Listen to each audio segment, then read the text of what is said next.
asalaamaaleykum mbokk yi ñuy suivre ci Daaray Technologie ñu ngi leen di gërëm te di leen jaajëfal alors dal leen ak jàmm ci seen nouvelle vidéo seen nouvelle cours seen nouvelle formation ñu war a jàng benn propriété bu ñuy wax border collapse. Alors donc ci vidéo bi dinaa leen jàngal bon bien vrai que defuñu ko woon ci HTML mais normalement bon waroon naa leen jàngal ci HTML na leen di créer tableau. Je pense que loolu kese leen fa fàtte woon.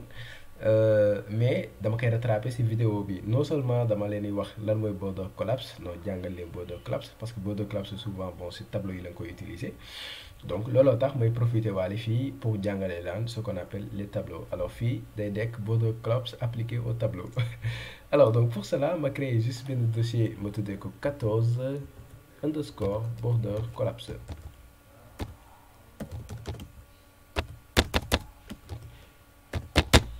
Alors donc fii ma ñëw ma créer par exemple benn fichier ma tuddee ko index.html. ma créer aussi beneen fichier ma tuddee ko tout simplement fichier yi maa koy tuddee index.html mi mën ko tuddee lu la neex même fii style.css aussi mën ko tuddee lu la neex. Donc ma ñëw si index.html point d'exclamation entrée, n'est-ce pas?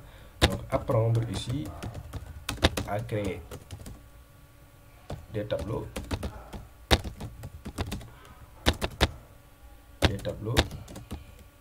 apprendre à créer tout simplement des tableaux. Alors fii bon mën naa def par exemple tirer border collapse,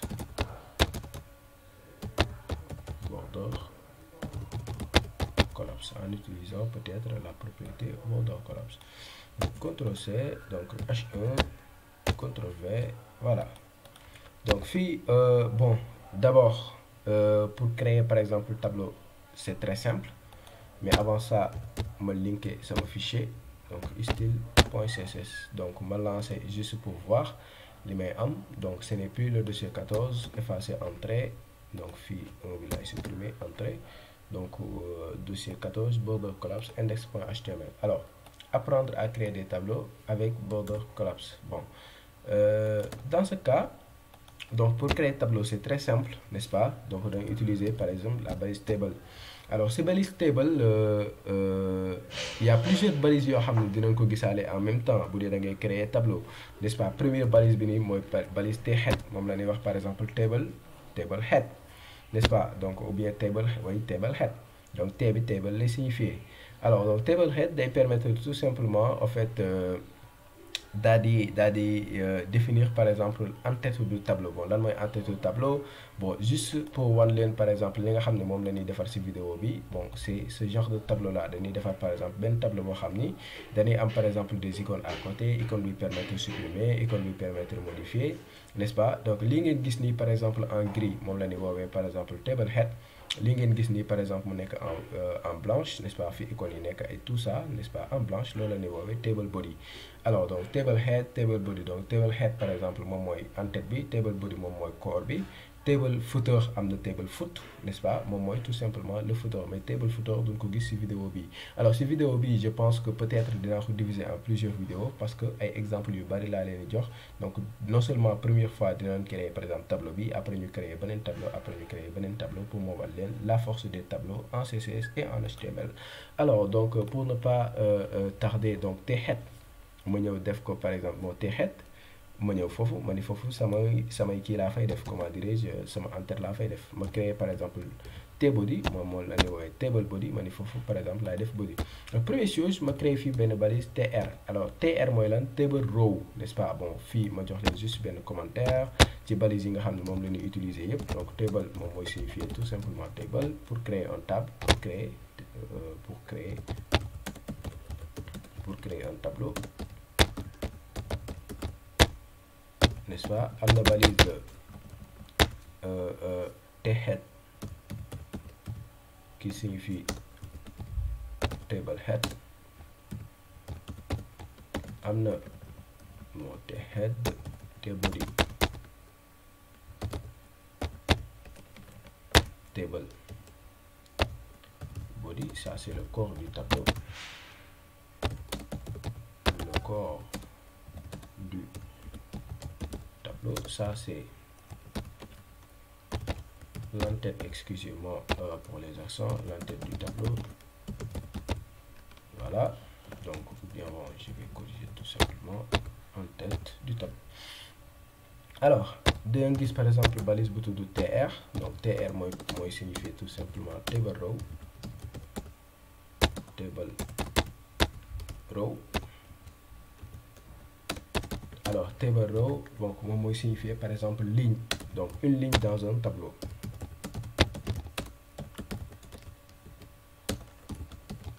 Bon, pourquoi? Parce que benn tableau mën na am plusieurs lignes. Donc bu ma cliquer fii par exemple, lii c'est une ligne, lii c'est une ligne, lii c'est une ligne, lii c'est une ligne. Même lii nekk en gris c'est une ligne. Donc tableau c'est une structure à deux dimensions, mën na wax ligne et colonne. Par exemple lii colonne la, prénom bi colonne la, téléphone colonne la, 1 bi ligne la, lii ligne la, lii ligne la, n'est-ce pas? C'est une structure à deux dimensions, ligne colonne, n'est-ce pas? Dinañ jàng li ñuy wax en fait head, th, n'est-ce pas? ñu koy wax table head, table header, bon table header, table header, n'est-ce pas? Donc ça permet de définir tout simplement, on va dire pas l'entête du tableau, mais par exemple une cellule d'entête. Donc il permet de définir une cellule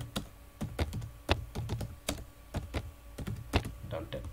Par exemple, lii c'est une cellule d'entête, lii c'est une cellule d'entête, lii c'est une cellule d'entête, lii c'est une cellule d'entête. Alors loolu mooy T-head. Am na lu ñuy wax par exemple je pense TD. Donc TB mooy signifier table data, n'est-ce pas? Lii day une cellule par exemple de corps par exemple.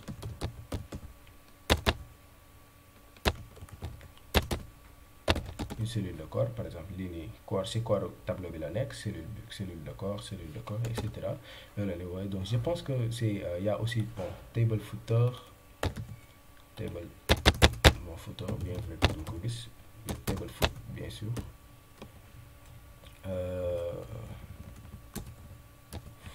Permet de définir, n'est-ce pas, table footer li signifier permet par exemple de définir le footer ou bien le pied de page, le pied du tableau,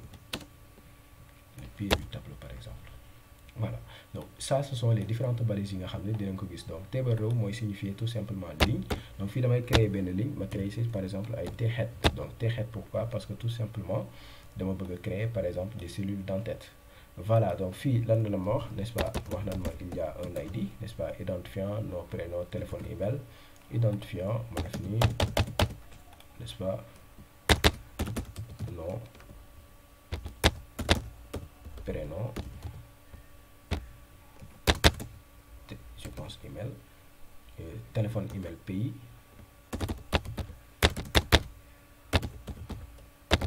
téléphone, email, pays, CTRL-C, CTRL-V, ville et je pense action. Voilà, donc action, je pense que action moi tout simplement souvent fi ngay def sa bouton yi, bouton pour supprimer, bouton pour modifier, bouton pour éditer, etc. N'est-ce pas? Bouton pour afficher les détails, etc. Donc loolu la ñuy woowee souvent action, mais mën nga ko woowee lu la neex. Alors rien qu'avec ça vous exécutez par exemple di ngeen gis que pour le moment il affiche toujours en gras, n'est-ce pas? Bu dee table head yéen a gis toujours en gras la koy afficher, n'est-ce pas? On va créer maintenant le corps, n'est-ce pas? Fii ñu defal par exemple lu ñuy wax déjà TR. Donc TR mooy lan? Mooy ligne, n'est-ce pas? Instant yi dañuy créer benn ligne, n'est-ce pas? Bon ligne boobu noonu je vais faire par exemple TD si biir. Donc li ngeen war a comprendre mooy bu dee si T-head nga nekk fii tu utilises des TH. Par contre bu dee da ngeen a nekk si table yi fii vous utilisez des TD, des table data ou bien des table data tout simplement en français. Alors fii dañuy joxe identifiant bi ñu jox ko valeur 1, CTRL-C, CTRL-V, CTRL-V plusieurs fois. Alors fii mu laaj ñu nom bi, donc da ngeen di xool toujours première valeur bi fii ID la moo tax ma jox ko fii 1, deuxième valeur bi nom la ma jox ko fii par exemple Modou, troisième valeur bi prénom lay laaj ma jox ko par exemple Sarr. Voilà, donc fii téléphone lay laaj ma jox ko 77 000 000. Beneen bi email ma def tout simplement test@gmail.com. beneen bi muy laaj le pays ma wax par exemple Sénégal. Alors beneen bi muy laaj quoi, donc ville ma wax Mbour par exemple. Beneen bi muy laaj action, je pense action, bon fii action dama si ñëwaat parce que action ay bouton lay contenir mais bon pour le moment boo xoolee par exemple action ay icône lay contenir fii ñaari icône lañ fi am bon pour le moment je pense que bu neexee mën nañ dem directement font awesome daal di dugal icônes yi donc taf taf parce que ñaari icône kese la mais pour le moment donc juste pour ma actualiser pour man leen tableau bi lu muy ndurool ma actualiser yéen gis par exemple mu ngi afficher information yëpp n'est-ce pas donc prénom fii dama jaawale donc fii moo doon ça donc ça c'est le nom, le prénom c'est Modou, n'est-ce pas? Voilà, numéro de téléphone, email, etc. Bon, pour l'instant amugul bordure amugul dara, c'est pas grave, mais pour l'instant on dem tout simplement ci font awesome. Donc font awesome, donc toujours ma ubbi banen ma def CDN font awesome, n'est-ce pas, pour récupérer par exemple CDN bi fii pour tout simplement récupérer ay icônes là, n'est-ce pas? Toujours ma cliquer ci premier lien bi mu charger ma ko un peu lent mais ça vient.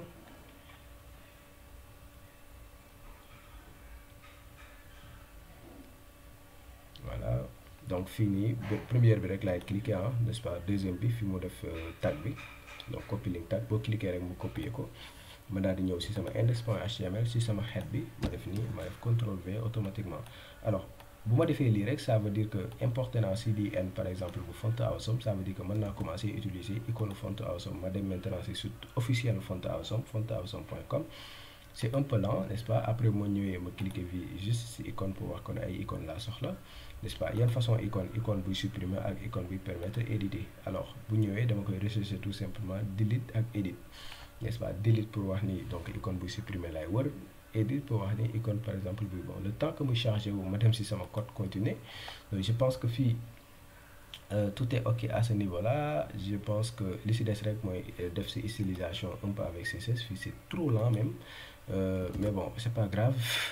Ma def si par exemple stylisation ak CSS, donc le temps que mu ñëw je fais un clic droit close other, donc ma ñëw fii si style.css. alors donc pour le moment damay sélectionner tout simplement les tableaux, n'est-ce pas? Donc ma sélectionner ni ko sélectionner ma bépp tableau.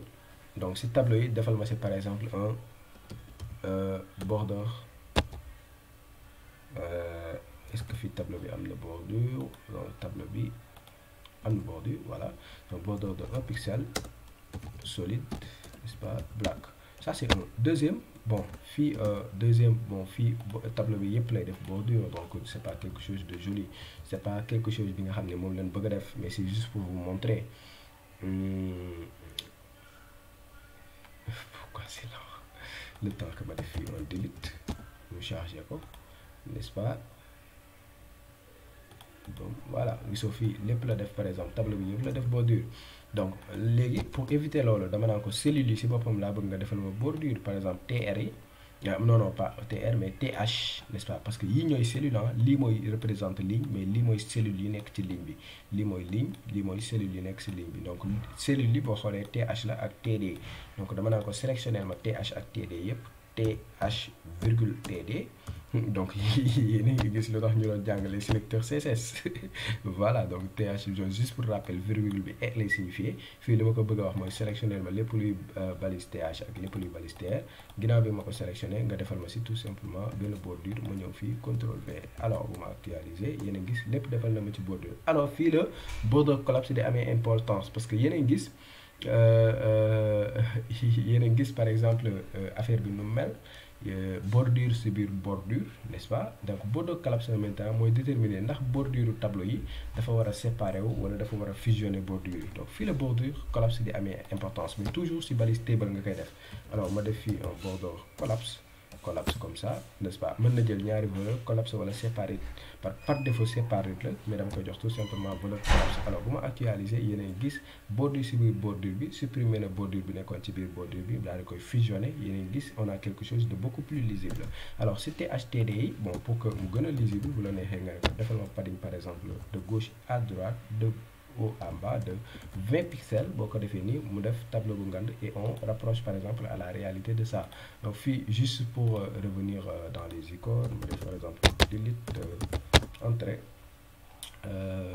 delete Yeah, Font Awesome is a product design to help, etc. Read about the job. Je pense qu'ils sont en construction ou quoi. Je vais faire tout simplement edit. Bon, sinon je vais prendre tout simplement les icônes de WhatsApp. Hein. Bon, edit aussi ñëwul. Font Awesome is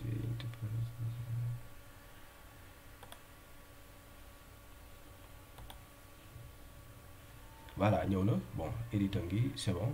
Donc là, je vais juste récupérer par exemple l'icône B. Je vais cliquer ici pour récupérer quoi. Alors, je vais ici. Donc, première chose, je vais faire l'icône bob. Donc, deuxième chose, moi, l'icône de suppression, je vais faire delete. N'est-ce pas? Delete là, alors, de ça. Delete, voilà. Trash en anglais, moi, poubelle. Non, ma la waxee trash xanaa di nga nekk nit bon ma cliqué waat fii xool ba xam di nga ko indi trash mooy poubelle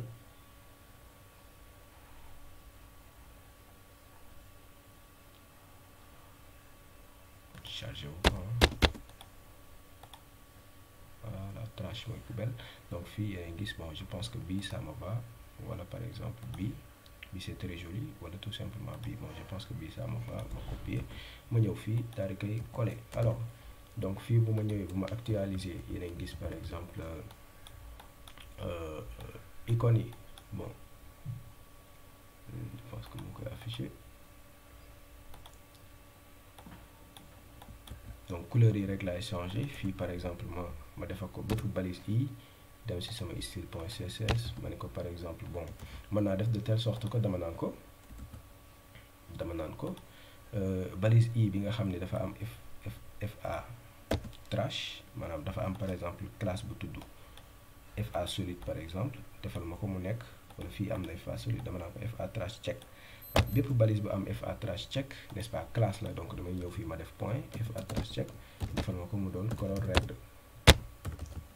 red donc bépp balise par exemple bu am fa solide par exemple bon pas fa solide parce que ñaan ñëpp am nañ fa solide donc fii dama naan ko fa pen square etc.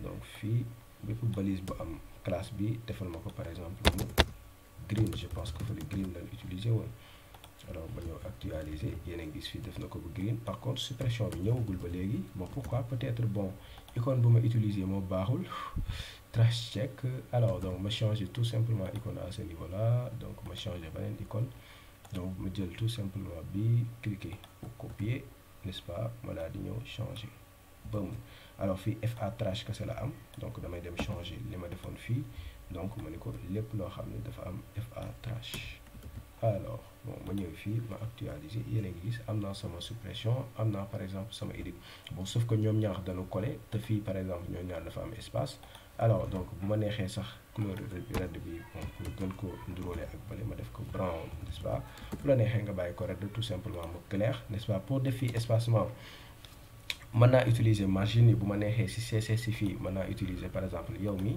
dama lay defal par exemple benn margin right maanaam sa droite defal benn margin par exemple de 10 pixels lii 10 pixels sax dafay ngand mais 10 pixels yéen a ngi gis automatiquement mu appliqué ko mais deuxième méthode bi nga xam ne mënoon naa ko utiliser mooy ma ñëw si index.html bi ma def e commercial wala espagnol nb sp point virgule mu def espace ma actualiser mu def ay espace automatiquement yéen a ngi gis on a le même résultat mais bon damay effacer tout simplement bi ma bàyyi CSS bi mu gérer ma ko donc margin right de 10 pixels et fii mu defal ma espacement de 10 pixels ça me va à la perfection alors donc yéen a ngi gis par exemple fii donc fii gris la n'est-ce pas alors que fii ñu changer automatiquement couleur bi léegi couleur bi boo xoolee tableau bi dama naan ko sélectionner ma bépp balise tr boo xam ne il vient après un t-head boo xam ne dafa nekk ci table sélectionner ma ko nan laa koy waxee loolu donc fii dama naan ko donc bépp balise espace t-head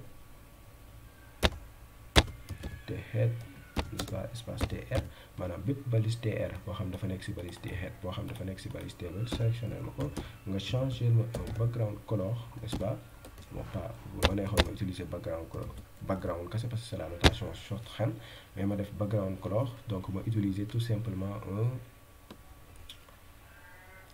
azur voilà donc actualiser. Donc fii azur c'est pas gris, mais bon bu ma neexee mën naa sélectionner fii pour sélectionner par exemple benn valeur bu gris. Voilà, donc on a quelque chose qui ressemble à ça. Donc bu dee gris bu clair laa bëgg mën naa ko ñëw ni xëcc ko mu dem ci kaw a kaw pour mu gën a clair comme ça.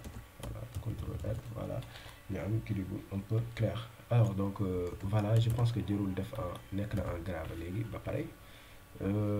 Ça c'est la deuxième chose. Troisième chose, il faut que ñu am ay données parce que fii données yu bariwul, mais pour cela bon du ma fi nekk di rey sama bopp, damay sélectionner TR bii rek ma dupliquer ko plusieurs fois, n'est-ce pas, pour am ay lignes yu bari. Du ma fi nekk di modifier parce que après man ngeen a modifier c'est facile. Damay def fii CTRL R boum boum pour am 4 lignes par exemple, ma actualiser ma am automatiquement 4 lignes.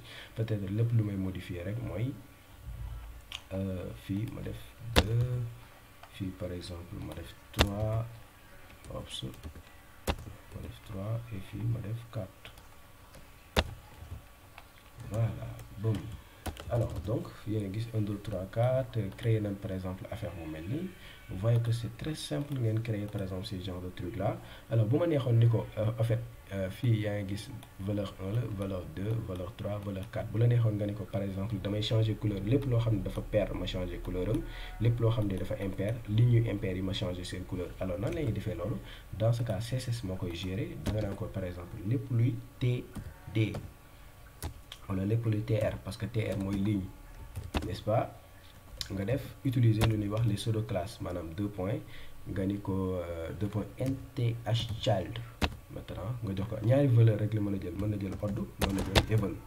Donc bu dee even nga ko bëgg a wax mooy par exemple yi nga xam ne dafa impair. Bu dee odd nga ko jox mooy yi nga xam ne par exemple dafa pair. Alors yi nga xam ne dafa pair, changer ma seen background color nga defal ma ko tout simplement un pink. Donc bu ma actualiser yi nga xam ne dafa la laa ko wax odd mooy pair bizarrement. Alors lii dama koy wàcce ci suuf, CTRL X.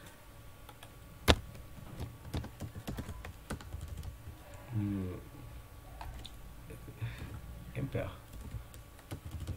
la jël de, donc odd mooy pair, c'est bizarre. Even mooy impair, donc mais fii even pair la koy def. Bon peut-être par exemple il y a ceci mu compter, commencer compter 1 2, gisoo bii lay commencer compter quoi. Après bii mu def ko 2, bii mu def ko 3. Alors pour éviter ça fii mënoon nañ de 0 1 2 3. Donc juste pour que affaire bi correct quoi, parce que li mu koy defee baax na en réalité, mais boo ko gisee da nga naan baaxul. Alors donc tableau bi ñu commencer ko 0, donc fii ñu commencer ko 1, parce que les tableaux sont commencés même à compter à partir de 0 1 2 fii ñu def ko 3. Voilà, ñu actualiser. Yéen a gis yi impair yi la may defal parce que da siy boole bii en fait. Bu si boolee bii mooy première bi, bii mooy deuxième bi, n'est-ce pas. Deuxième dafa pair, bii mooy troisième bi, n'est-ce pas, bii mooy quatrième bi, bii mooy cinquième bi. Léegi boo ko defee par exemple even mooy yi nga xam ne dafa impair, n'est-ce pas. 1 dafa impair, 3 dafa impair. Mais bu la neexee même chose, n'est-ce pas, lii sax bu la neexoon jëloon ma koy déplacer mu bàyyi ko fa mu nekkoon. Donc contrôle, voilà, ma ne ko léegi yi nga xam ne dafa pair moom laa bëgg nga sélectionner ma ko. Pour wax ko pair dañ koy jox tout simplement ordre bu, ne vous en faites pas, ay interstitial yi yëpp dinañ ko gis. Voilà, donc fii ma ne ko defal ma ko tout simplement en bleu clair dièse 1 CE, ma effacer le tilde, bam bam. Et voilà, donc bii nga xam ne par exemple da ko siy boole gis, on a quelque chose de beaucoup plus joli. Et voilà, ça dépend de ce que vous voulez faire, mais moi je vais tout simplement commenter pour retrouver par exemple au départ. Et là, bon, voilà, on a créé ce tableau-là, donc de A à Z. Bon, maintenant, ça reste, mes vidéos, comme vous commencez à dans mon n'est-ce pas? Bon, là, c'est juste un tableau, pour l'instant, on a fusionné le tableau, etc. et tout ça. Donc, on a rendez-vous aussi une vidéo, nous allons fusionner le tableau.